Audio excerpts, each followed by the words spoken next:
So this was the day that made every Pakistani felt really proud from inside, and the trust on our military forces and the nuclear scientists and the government became quadruple. Can't even explain my feelings. I was in China at that time doing my computer software engineering after leaving Pakistan Air Force. And that was a time because media was not, international media, especially China's already, puts a lots of sanctions on the international media coverage within the country.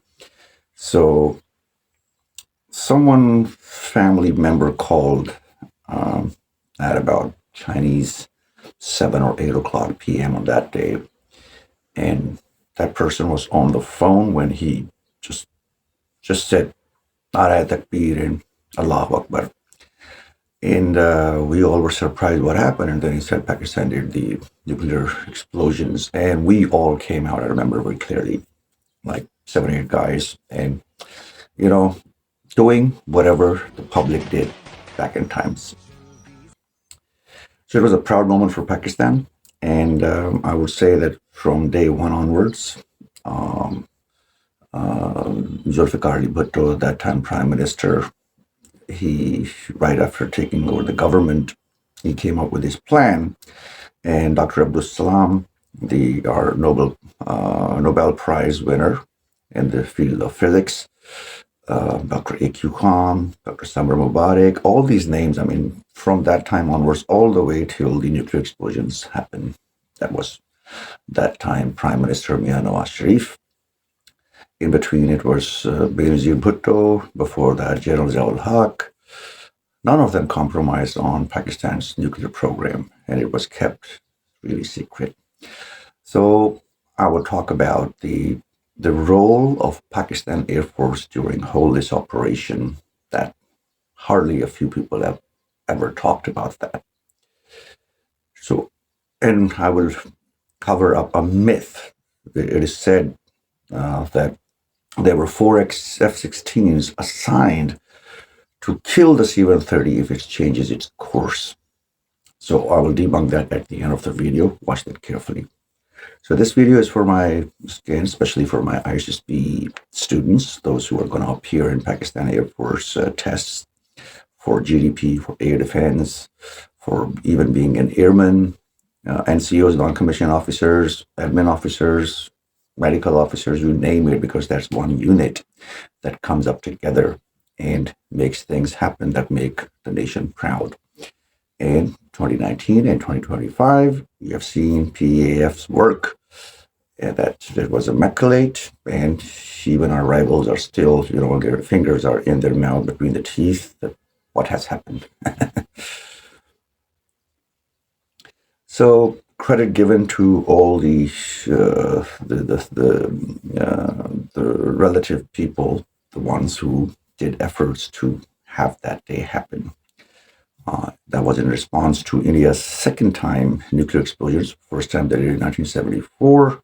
Second time they did in 1998. India conducted 3 underground nuclear tests in the Pokhran Lake. Pakistan today successfully conducted 5 nuclear tests. 8 on May 5th or 6th, I think. And they started bragging about that we're going to do this and do that. Pakistan, on the other hand, had already warned India 3 times in the past because, as I told you, in 1994, I had met Dr. A.Q. Khan in Risalpur Academy, Pakistan. And because we were the future, the fighter pilots, so he told us that time that we can assemble the nuclear bomb before the enemy could even think about it and drop it, and we can drop it on them. If you go to the news, 1984, first time when Pakistan did the cold explosions, and then again, I will quote Mr. Mushahid Hussain. At that time, he was the minister for this media, and he has mentioned the times 1984. First time when India and Israel, they wanted to demolish, just like they did in Iraq. Their nuclear reactor was bombed by the Israeli Air Force, so they wanted to do the same thing in Pakistan too. But because we were partners with the U.S. against Soviets in Afghanistan, so we were given the intel, and that's how that was neutralized. That threat was neutralized on Kahuta research laboratories. But at that time, Pakistan sent a clear message to that time Indian government that if you do this now, anytime you try to do it, we will drop that thing on you. So it's up to you. And then in 1987, remember the cricket diplomacy by General Zia-ul-Haq, the Operation Brass Tack, whatever it was, tic-tac-toe. That operation was being launched against Pakistan, and Mr. Zia-ul-Haq went to watch a cricket match between Pakistan and India being going on at that time. And on the airport, when Rajiv Gandhi came to him, it is recorded by the Indian historians, by the first secretary of Rajiv Gandhi at that time. He reported in his book what General Zia-ul-Haq told him. And 2 days later, Indians took the forces back. And then once in 1990. So we had the bomb since 1984 because now there's a picture surfaced out of Dr. A.Q. Khan standing in front of the Kirana Hills. Remember, in 2025, there's a big name of Kirana Hills, that the nuclear things were there. And the nuclear things got leaked out, and all the people that are melting in Kirana Hills. Circumstantial evidence based upon which, on Republic TV, I had openly said that yes, there has been a strike on Kirana and Chagai Hills. That's Indian media. But that was used in 1984 for the cold explosion, with the role of PAF. Now, once India did the explosions, definitely they knew that Pakistan is going to reply. They also wanted to test two things. One, do we have the real nuclear bomb or not? Or we just, it's a hoax, cursed, in order to do so many things the diplomacy does in order to make your rivals, sit down and don't come out. So they wanted to test that as well. And they were also ready to do an adventure against Pakistan, that if they see any movement going on, special movement, because they had fixed a few areas where this is possible that Pakistan probably could commit or do the nuclear tests in some areas. Okay, two of them they could not even know about them, and that was where the explosions happened, and one was in a desert. I'm not taking the names because it's not necessary to say the names. So what Pakistan did on May 10th, when the Prime Minister approved to, at that time the Chief of Army Staff was General Jahangir Kramat. And once the orders were given, go ahead, do your things. How long are you going to take? They said, 2 weeks or 3 weeks at most. So, and that's, you see, right after 20 days, Pakistan did the explosions. So it was that ready. But let me tell you a difference here. Having nuclear test is far what you call lengthy process than dropping it on a country. The bombs are semi-ready. You just need to assemble them, put them on F-16, or at that time we had Mirages too, capable of carrying nuclear weapons. Even now they are. And they would just go and drop. That's it. It would take less than a day. But for this nuclear site, Chagi, the mountain region, where the bombs, where everything has to be placed there, the safety measures, the tunnels were dug since 1984. Once we did it in Kirana Hills, now people know about Kirana Hills, so we change it. We put it, no one knows where these components of the bombs were placed. But if you see the overall action, you would know that they were not very far from the explosion site. So again,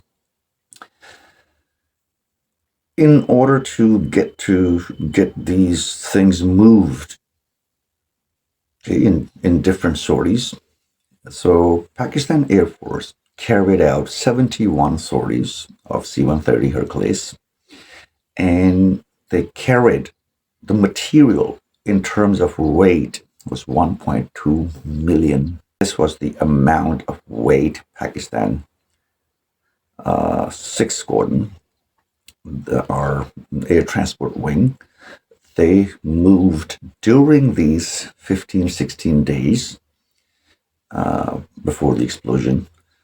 And these were normal missions, so C-130 used to pick up the things. Now, that could be anything. That could be trucks for the logistics on the ground, moving boxes from one place to another. That could be jeeps. That could be the guns and the soldiers and the people and whatever, all the things, because they have to create a perimeter for this site to be the safest once the nuclear explosions are done. So every equipment that was used once the clearance was given, was shipped by Pakistan Air Force. And for that, the C-130 used to fly really low so that they would not come under the radar, one thing. To avoid the satellite, is now open in the public. The American satellite that used to be over, because it takes a specific time. So there was a kind of 2-hour blind spot when the American satellite could not cover the Pakistani airspace. That was the time when they used to transfer the things from one place to another. Because the most advanced system was the American system, that also is NATO system. So to not to be in their eyes, and who would know about that secret that there's 2 hour of blind spot where they can't monitor Pakistan's premises. Pakistan Air Force, the air defense system. So it has been 1998. Since then, they had done a pivoting role throughout this one. I will come up to the later part where the air defense was actually the main thing, because they would detect any incoming from air in terms of missiles, in terms of aircrafts. They would be the ones to know. So our different radar systems, I will just say the cities' names, not the bases' names. Like in Skardu, we have one. In Lahore, we have one. In Karachi, we have one. In Peshawar, we have one. In Rawalpindi, we have one. In Murray, the scenic spot, we have. So it's all over Pakistan. It's a network, and every network is connected, even back then. So any information coming to every single this air defense system would be transferred to the other ones like this within seconds, and all our assets would be in the air. So Pakistan has 4 basic, what you call the headquarters or the commands. One is the central one, and that covers Sargodha and Miawali. Then we have the western one, that is Mugli and Quetta and Jacobabad. Then is the Northern Air Command, which is Peshawar, Rawalpindi, Nur Khan, and Skardu. And then is the Southern Command, which is Karachi. So no Eastern Command, because the Central Command covers the eastern border next to India. And during that time, there were different squadrons under that one. So Squadron 6, Squadron 7, Squadron 9, Squadron 11, 14, 17, 23rd Squadron. These are the aircraft squadrons. In that time, we had F-7s, F-6s, and Mirages, Rose 1, the retrofit of the Strike Elements 1. They were just recently upgraded, mid-90s. So Rose 1, Mirages, and then F-6s, F-7 PGs. So these were the ones who, F-7s are like for intercepting the incoming aircrafts. Pakistan got the intel on 27th of May that India and Israel are stationed in one of the bases over there. Intelligence comes from different sources. Probably it's the America which told us. But when our Secretary of Defense, when he came to know, he called number one, the Indian partners, and said, if you do any hanky-panky tomorrow, these are his words, then this bomb is not going to go to the place where it's going. It's going to go directly to New Delhi. Then he called Chinese. He called Chinese embassy and his counterpart and told him clearly, because Netanyahu was on visit to China at that time. And that was morning, 1 o'clock in Pakistan, so 4 in the morning in China. So he said, wake him up, ask him if they're planning to do this thing. Disregard. Otherwise, we're going to go and drop it to Tel Aviv. These were the threats given on that same day. Then the American ambassador was called and given the same instructions. Then the ambassador of Pakistan in the U.S., he was asked to right away call CNN, the certainly not neutral or cable news network of the U.S. back then. It was very famous, and be live and tell them the plan and tell them what Pakistan is going to do.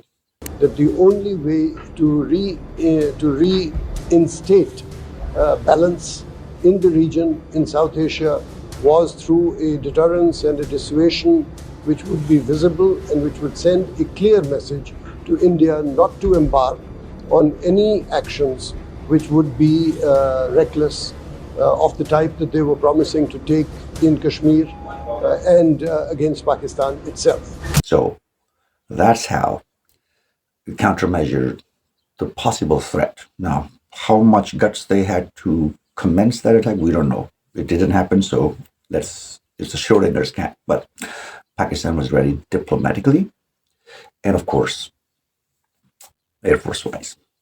So all the radar systems all across Pakistan are controlled by Pakistan Air Force, not by military, but not by Pakistan Army.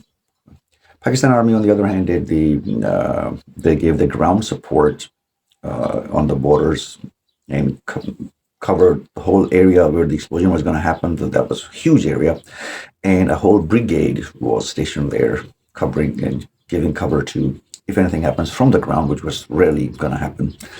Possibility was ground to ground missile, or the air attack, like in Iraq that happened. But yet, the military was ready. Navy was ready, on the other hand, from the Arabian Sea, and they would try to stop any frigates coming in to shoot missiles on this site, so secure site. So Navy did their job, Army did their job, but Pakistan Air Force did the main job. So everything was covered in a network, and all the squadrons I've just mentioned. I don't want to go with the names of the commanding officers of that time, but they're retired and they were not on those ranks anymore. So let's just say these squadrons were involved. Now let's come to the myth which says that 4 of the F-16s from number 9 squadron were given the orders that if the C-130, which is taking the final components and the scientists to this site where the explosion is going to happen, they were given orders that they're going to shoot down if this C-130 goes here or there. Now, this is a disgrace. If anyone wants to spread this kind of rumor, this is distrust. And this is not Pakistan Air Force. Pakistan Air Force is one unit. Everyone knows about the other one. We had one incident of this similar thing, that plane wanted to go away, and see what did Mr. Pilot Officer Rashid Menas do. He put the aircraft into the ground, gave his life, but he did not let that person succeed in taking this asset into India, because that was going to be a big embarrassment for Pakistan. But check the instructions, very clear. And especially during that emergency kind of situation, everyone knows their duty. Anything goes off anywhere would be shot down. That's just a rule in Pakistan Air Force. So you do not have to go and assign 4 F-16s to shoot one C-130 that's going to go away. C-130 is what? I mean, even in FT5, At that time, we had the FCU, the trainers, Chinese trainers. They could easily, shoot it down. Because this is not supersonic aircraft. C-130s sitting duck in the air in front of these fighters. So why would you assign 4 F-16s that if it changes courses? So no, in Air Force this doesn't happen. It happened only once in 1971 when pilot officer Rashid bin al-Shahid, Nishani header of the highest military award that anyone could get. And he got that award, and he was not instructed to do that. He was just the first rank officer, pilot officer, the junior most officer. And even in his duty back in 71, he knew what to do under these kind of situations, because that's what, even I'm a retired aviation cadet, so even I know that if my instructor, if he gives me illegal command to take this aircraft towards something else, which is not in my plan, I'm going to straight away disobey. Period. That's it. So anything, I don't even think that F-16s were there to shoot this C-130 down. F-16s were there to give their lives. Now, F-16s are quicker than Mirages. They're quicker than F-7s. That's why they were assigned. 4 F-16s probably would have been assigned. Because if any ground-to-air missile is coming towards C-130, the F-16 are going to go in front of that missile and take that blow, or shoot the flares, or whatever they have, the countermeasures to. But they were there to sacrifice themselves. So if someone says this, that they were clear-cut orders to shoot them down, to shoot these C-130 down, that is a disgrace to the pilot who was flying that C-130. And no, PAF pilots, second to none. There's a reason they're known for their integrity, for their honesty, and for their love towards the country. So that's a hoax. Just like back in May, there was a picture fluctuating that pilots were signing the suicide kind of, the will that they won't come back. So they're writing this agreement with the government. There's nothing of that sort. Those guys left Pakistan Air Force long ago and working for now the airliners. So some of them are my, not immediate junior, but my junior most. So when I saw that one, but anything that can scare the enemy off, I agree with that one. But even that doesn't happen. There's no death warrant signatures. Once you commit, once you step into the PAF Academy Risalpur on your day one, that's the time that you have given your life to PAF, to Pakistan. There's no special bond signed. So same is the case here. Any hanky-panky happening on C-130s or anywhere would have been tackled by even the ground air defense system. We had really good surface-to-air missiles at that time as well. So there was no way. Indians have tried so many times to, enter into Pakistan. Soviets have tried so many times. These are 80s, mid-80s I'm talking about. And even the first aircraft we downed, the Canberra of Indians, that was in 1959, April 10th. Imagine that. So nothing that comes into Pakistan or tries to go out goes back in one piece. This is a lesson learned by the Indians as well and by the Soviets as well. So there's no question about that. So I thought that this is an important thing that everyone knew the role. Now, why I know about the role of the C-130 pilot, because in one of the it's not a very common media outlet, but they did interview the pilot, and because it's a public news, so I can share with you.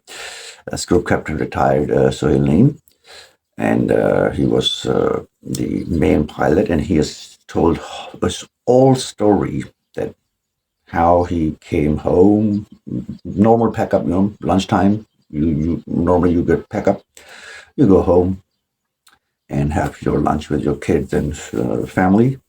And as soon as he entered, he received a phone call, and the phone call was from the base commander of that time.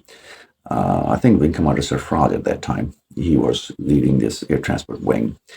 The air transport wing has different squadrons, but I'm talking about this number 6 Gordon. So he was called in, and he said, "Well, whatever you're doing, stop doing. Come back to the office." So he was, I just back up. Even he was telling in his interview on that newspaper that his wife got angry. "Ah, I was standing and cooked these chapatis for you, and you are not eating them, and you're going away." He said, "Well, an order is an order." So he went back, and there he saw all the senior command of all these 4 commanders of Pakistan. They were there, and they got him, and they gave him the briefing that you are the one who is going to do this mission. And he said, "Well, sir, it's because they have been doing these sorties. I told you 71 sorties in the last 15 days. So he says, I mean, anyone can do this." And no, this time it's going to be the night mission. You have to land during the night. Again, I told you the satellite, the American satellite, and also the F-14s and F-18s, those were present in that area. And those were detected by the same guys I mentioned in my previous videos, one of our air defense squadron, that they even back then, they went into the American frigate, 2 Mirages. They went to the American frigate and digitally shot them and came back because of the air defense help. So this was, really huge for Mr. Sohail. And he mentioned that once he was told, he felt really proud. So again, because that aircraft belongs to you, so you call your team in, all the NCOs, all the doctors, the technicians and everyone, and then you tell your subordinates, "Okay, guys, it's a secret, and we're going to conduct it, and this is going to happen. This is your flight plan, blah, blah, blah." So he has mentioned all this flight plan, that from Chaklala, where did they stop first, how long did they stay there, then second, third, fourth leg, and last leg was into the Smugli Air Base. And that was very critical because the weather accidentally became so bad in nighttime that they could not land. They could not see the runway. And because all their radar systems were off, their beacons were off, because anything that could be detected by any other external radar was turned off. Not even the communication. They were told when to land, what to land, where to land, and that's it. They have to do it even if the chief of the Army Air Staff, Mr. P.S. Mehdi, Air Chief Marshal Mehdi, even he calls you on your personal phone, which is not going to work properly at that height, but yet you are not supposed to deviate from the mission. Your job is to take all these scientists. And Mr. Sohail also mentioned that some of the boxes, only scientists, they carried by themselves, not even letting any of the ground staff to do that. And he asked them, though, if this would be an honor for him to, load these boxes. And they did allow him. So he felt really proud at that time that he's being part of something bigger. So they loaded those boxes onto this one of the C-130s. Mr. Sohail's name was the pilot flying. And once they came, and the minimums were, I think, 6,500, because the elevation of that place was high. So the minimums, once they reached, they had to go around, and they had to make a second attempt, and they came even lower than the minimums. And Mr. Sohail name, he said that, I will land this thing. So he even crossed the limitations, went 100 feet below the minimum flying height, because there's different kinds of mountains in the region, which are some of 7,000 feet high, some are 5,000 feet high. So on the average, that was a minimum 6,500 feet. But he went even below that one. And fortunately, he says on the second attempt, he saw some lights. And so he knew that his landing strip is somewhere over there. So now he knows that he's safe from hitting any of the mountains which are taller than the minimums. So he went further down, and he saw the runway lights, which were, only the middle light was on the side lights were on, nothing like, everything is glowing. No, everything was so secret, and he landed. So that also proves that there were no orders to F-16s to shoot them down because there was no communication. So now once you missed the landing, you're going up in the air, you're going back again to landing. So why didn't F-16s shoot them? Because no, that was not the mission. The mission was to land, and F-16s were to give their lives if anything bad would have happened, which diplomatically Pakistan already stopped that one. So all this was a combination of Pakistan Air Force, the Atomic Energy Commission of Pakistan, Pakistan Army, Pakistan Navy, and our people. My goodness, the way they went and do the protests, and we want nuclear explosion. We would eat grass even. And once the explosion happened, you could see the happiness, the joy on people's faces, people giving these sweet desserts to each other, and all across the Pakistan. So anyhow, this is why deterrence is more important than being, offensive to a country. So Pakistan is using the nuclear program for peaceful purposes, but if any misadventure happens, we have not signed any treaty of not shooting the nuclear missiles first. So that's Israel and India should keep that in mind. PAF Zindabad, Pakistan. Zindabad.